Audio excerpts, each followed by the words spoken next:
então, primeiro conhecimento que a gente precisa ter, tá? Esse é um conhecimento fundamental, o que é Seguridade Social. Seguridade, ele é um conceito amplo, um conceito constitucional, que vai trazer 3 ações: previdência, assistência e saúde. Então, quando a gente fala de seguridade, a gente está falando da assistência, da saúde, SUS, e está falando de previdência. E previdência englobando regime geral, regime próprio e militares. Então, só para a gente ter uma ideia do quanto seguridade é algo grande, é algo enorme. E ele é tão importante, inclusive, que tem um capítulo próprio da Constituição Federal destinado à seguridade. Então, não é algo assim simples, que possa ser mexido, extinto, aumentado, sem que haja, né, como a gente sabe, uma proposta específica dentro do Congresso Nacional, através de proposta de emenda, como foi o que aconteceu agora. Só que imaginem que, vendo essas 3 áreas fortes da seguridade, previdência, assistência e saúde, somente previdência possui o que nós chamamos de financiamento direto. Quando vocês vão lá no posto de saúde, alguém paga alguma coisa? Eu posso pagar, eu posso cobrar da pessoa consulta, procedimento, atendimento? Então, não existe um financiamento direto. O pagamento ele é feito por toda a sociedade de modo indireto. A mesma coisa a assistência. Então, auxílio gás, auxílio Bolsa Família, o PAC, todos os projetos sociais. Pode haver uma cobrança para o destinatário final? Não. Isso significa que ele não tem uma tributação, financiamento direto. Já a Previdência é a única que possui financiamento próprio. Esse financiamento ele é direto e indireto. Esse financiamento ele é feito por nós, segurados, seja do regime geral, do regime próprio ou dos militares, cada um com suas peculiaridades.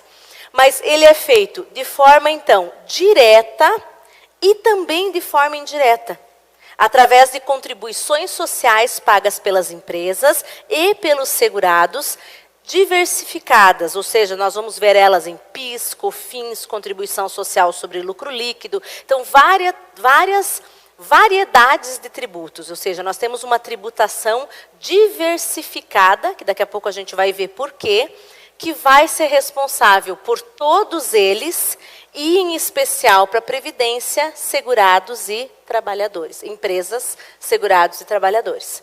Então, a empresa tem uma contribuição direta, os segurados também. Lá no regime próprio não é diferente. Os segurados do regime próprio, os servidores, eles também possuem contribuições diretas.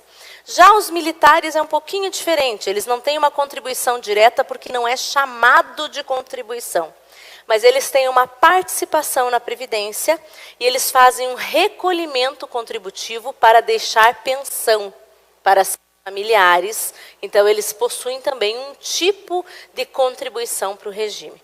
Isso é só para vocês entenderem que, então, seguridade é um conceito amplo de garantia, proteção, dignidade, bem-estar para a população, dividida em áreas diferentes. Área de previdência, assistência e saúde.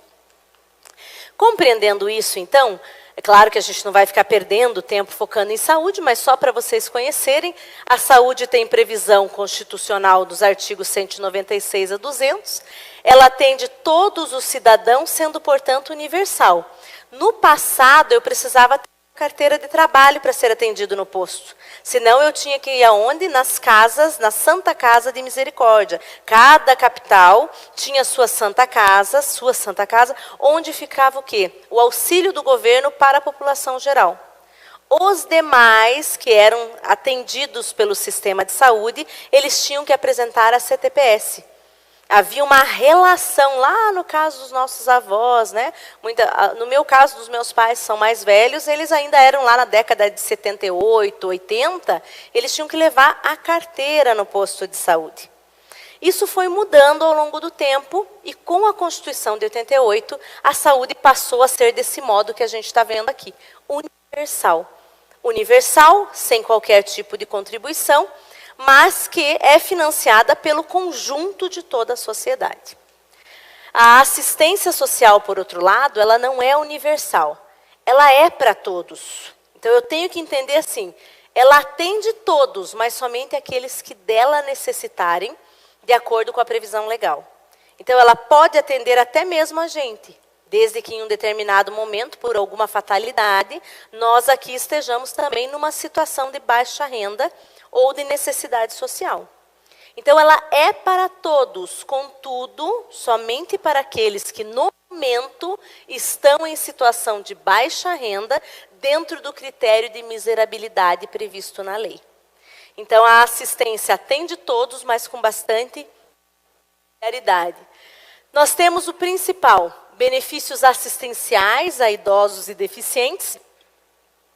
Lembrando que sempre a renda per capita familiar não pode se passar de 1/4 de salário mínimo, o que faz com que seja muito difícil conseguir esse benefício, porque você soma a renda de todos da família e ela não pode passar de, ali, em média, R$ 235.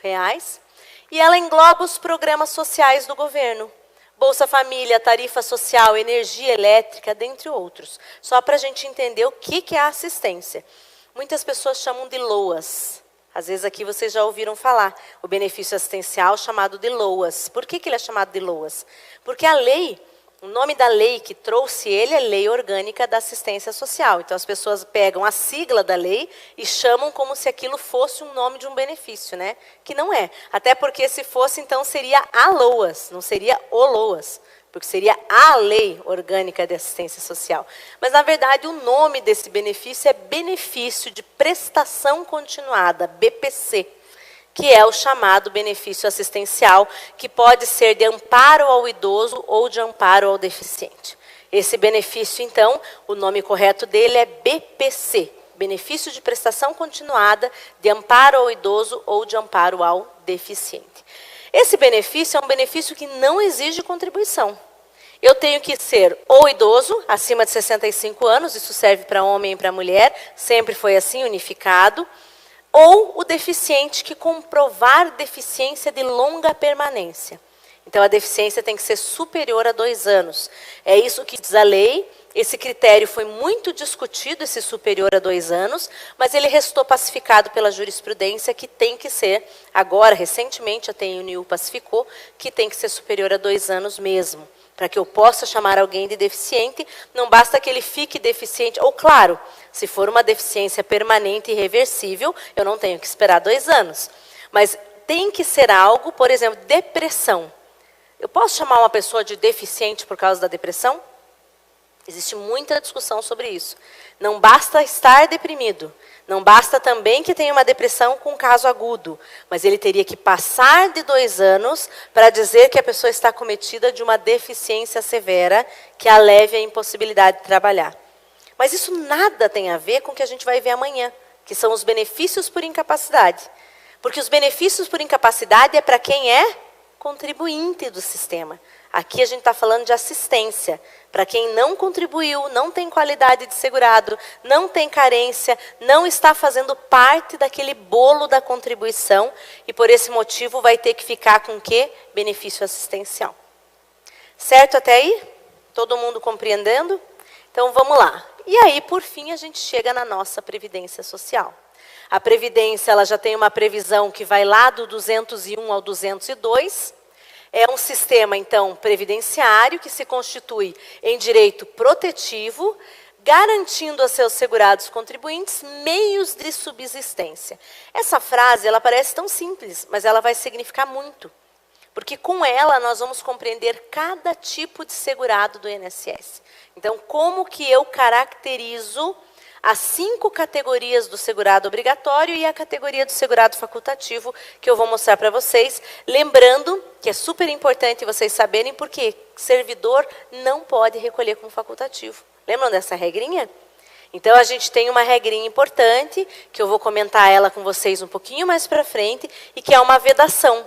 A menos que, 2 casinhos que a gente tem de exceção, eles só podem contribuir caso eles também sejam segurados obrigatórios do regime geral. Então, não tem essa escolha. Eu quero trabalhar na prefeitura e quero também contribuir para o INSS. Eu posso? Depende. A menos que você tenha uma atividade que te garanta A possibilidade do recolhimento ao INSS na categoria de obrigatório é que você vai poder fazer esse recolhimento. Então, é até interessante saber disso, porque na hora que um servidor vai falar com vocês, com essas ideias mirabolantes, vocês já podem dizer, olha, não vai dar certo não. Não é desse jeito que você pode fazer. Aí você já pode até fazer uma ressalva. Ou, eu vou levar o tempo que eu era rural do INSS, eu vou trazer aqui para o regime próprio, você vai aumentar meu tempo. Quem que é concessora? Você concede? Você, né? Vou conceder. Como que é seu nome? A Gislaine vai dizer, não. Mas é que tem regrinhas. Trazer teu tempo lá do rural para cá, você vai ter que indenizar. Né? E se não indenizar, não recebe, não pode. Então, ela vai explicar essas regrinhas para a pessoa também. Porque tem todo um sistema entre regimes para que eu possa aceitar o tempo de um para o outro. Fora isso, eu não levo tempo ficto. Eu só levo tempo trabalhado. Exemplo, trabalhei numa determinada atividade com agente nocivo, lá exposto ao calor ou exposto à altura, e recebi um adicional que é comum no INSS. Pergunto, o meu tempo que era 20 anos se transformou em 28. Eu levo 28 para o regime próprio? Eu só vou levar os 20. Mas era tempo especial, posso converter. Então, você vai ter que brigar para converter ele aonde? Lá. Porque eu não vou levar, eu não arrasto com ele o tempo ficto. Então, essas discussões que o STJ tem revolvido ultimamente com bastante fervor, elas são complexas, mas elas nos fazem aí várias interlocuções entre o direito, entre as regras do regime próprio e as regras do regime geral.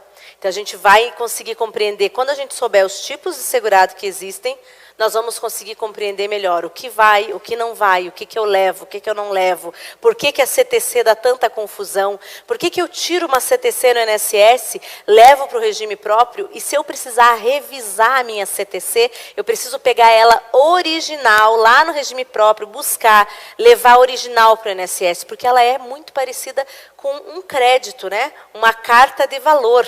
Ela traz junto um valor inerente a ela. Eu não posso entregar ela lá, voltar no INSS, revisar a minha carta e levar outra. Aquela carta, com aquela assinatura, aquele documento original, ele agrega um valor naquele papel. Aquele papel tem um significado.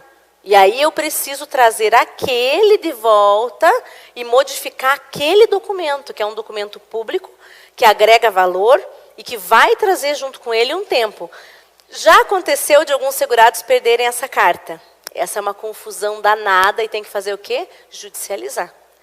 Nenhum dos dois regimes tem legitimidade para dizer que a carta existe se ela tiver sido perdida.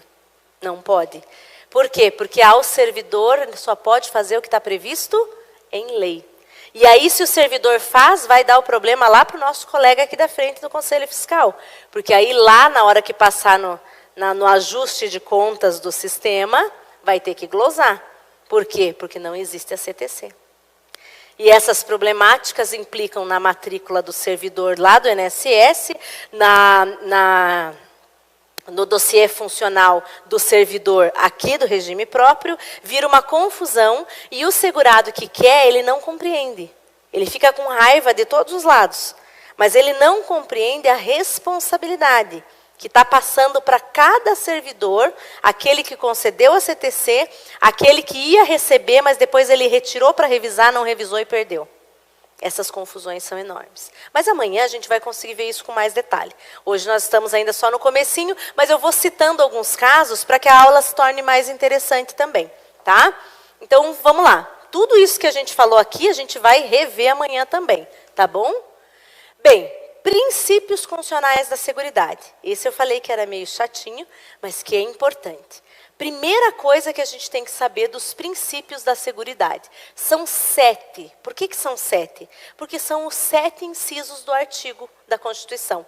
Então, aqui, a gente vai pegar o artigo 194 da Constituição e vai olhar inciso por inciso. E ele vai nos dizer como é que a Constituição é regida. Como é que a Previdência, é regida pela Constituição. Primeira coisa, universalidade da cobertura e do atendimento. Se vocês olharem qualquer discussão judicial, esses incisos vão aparecer lá. Começa uma discussão judicial que o regime próprio não forneceu determinada coisa. Está lá o 194 sendo citado. A discussão que houve entre o financiamento do INSS, que passou a CTC, está lá o 195 sendo citado. Então, a gente tem que ao menos saber que eles existem, para que quando vocês tenham essa problemática, vocês saibam onde procurar. E aí vocês vão lá no 194, vão dar uma olhadinha, vão ver, opa, a minha situação se enquadra aqui, se enquadra ali, e conseguir compreender ao menos a discussão jurisprudencial. Eu sempre digo para os meus alunos assim, quando a gente chega no STJ e no STF com uma discussão judicial, a gente não vê falar em benefício. Eles quase nem falam assim dos requisitos do preenchimento do benefício, nada. A discussão ela fica em qual plano? Só dos artigos constitucionais. Aí a gente lê aquilo lá e não entende nada. Você pega a jurisprudência e fala, gente, o que eles estão dizendo aqui? A discussão não era, perdão, se o tempo deu, a somatória do tempo deu o número de pontos lá, se o ponto ele é contado em dia ou se ele é contado só no ano, se conta metade do ano ou não conta, tem essa discussão no regime próprio também, né? É que para nós, no regime geral, ela já está resolvida, porque a lei veio e esclareceu, no regime próprio não, só conta pontos inteiros. Essa é uma discussão forte do regime próprio.